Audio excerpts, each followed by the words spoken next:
कोई सब्सटेंस या लिगेंड्स जब रिसेप्टर बाइंडिंग साइट पे आके अटैच हो जाते हैं, ठीक है, ऐसे बाइंड हो जाते हैं, तो इफेक्टर डोमेन पे, यहाँ इफेक्टर डोमेन पे क्या है, फंक्शनल, कन्फर्मेशनल, बायोलॉजिकल, कुछ भी कैसे स्टिमुलेशन, ये इसमें चेंजेस आते हैं।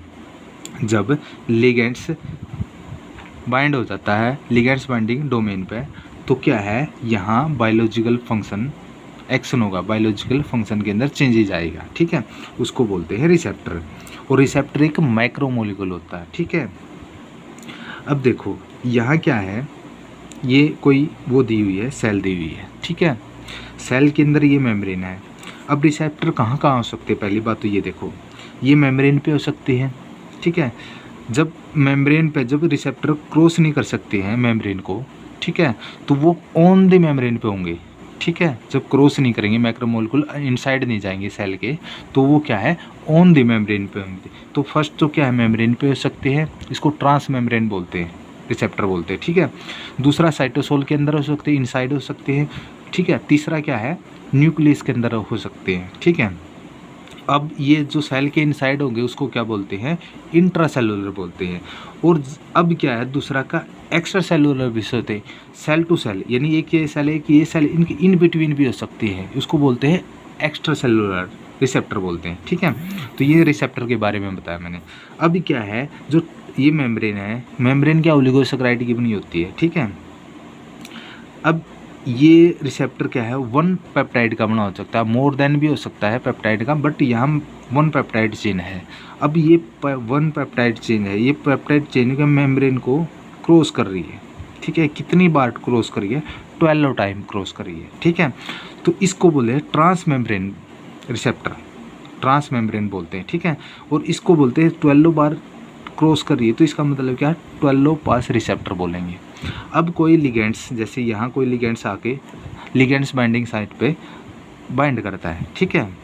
तो अब यहाँ क्या है, जो यहाँ चलता हुआ यहाँ स्टिमुलेट होगा, इफेक्टर डोमेन पे क्या है, बायोलॉजिकल फंक्शन होगा, यानी एक्शन होगा, स्टिमुलेट होगा यहाँ इसके अंदर, स्ट्रक्चर के अंदर, और उसके अंदर कन्फर्मेशनल के अंदर कन्फर्मेशनल चेंजेज होंगे इसमें, स्ट्रक्चर और फंक्शन के अंदर कन्फर्मेशन चेंजेज होंगे। तो इसको बोलते हैं रिसेप्टर 12 पास रिसेप्टर बोलते हैं, क्योंकि ये मेम्ब्रेन को क्या है, पास कर रहा है, कितनी बार, ट्रांस मेम्ब्रेन कर रहा है इसके अंदर, तो इसको पास कर रहा है, तो इसका मतलब क्या है, 12 पास रिसेप्टर बोले, ये 12 टाइम रिसेप्टर कर सकता है। अब देखो इसके अंदर क्या कह रहा है, एक क्लासिकल एग्जांपल इसका है, न्यूरॉन्स हो सकता है, ये रहा नेफ्रॉन हो सकता है। नेफ्रॉन क्या के अंदर क्या है, ये देखो, ये प्री सिनेप्टिक हो, ये पोस्ट सिनेप्टिक है। अब क्या है, जो प्री सिनेप्टिक या है न्यूरॉन्स है, वो रिलीज करती है किसको, नोरएपिनेफ्रिन को, एपिनेफ्रिन को, डोपामिन को और सेरोटोनिन को, ये रिलीज करेगा। इनमें से कोई भी एग्जांपल आप ले सकते हो, ठीक है, ठीक है। तो इसके अंदर ये रिलीज कर रही है, यहाँ से रिलीज कर रही है। अब यहाँ क्या है, ये पोस्ट सिनेप्टिक है, ये पोस्ट सिनेप्टिक मेम्ब्रेन है, तो यहाँ जाके क्या है, रिसेप्टर होते वो अटैच करेंगे, ठीक है।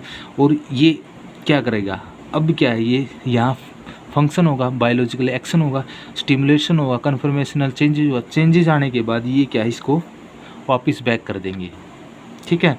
कुछ जो बहुत सारे को जो ये है, नोरएपिनेफ्रॉन है, एपिनेफ्रॉन है, डोपामिन है या सेरोटोनिन है, इसको बैक कर देंगे वापस।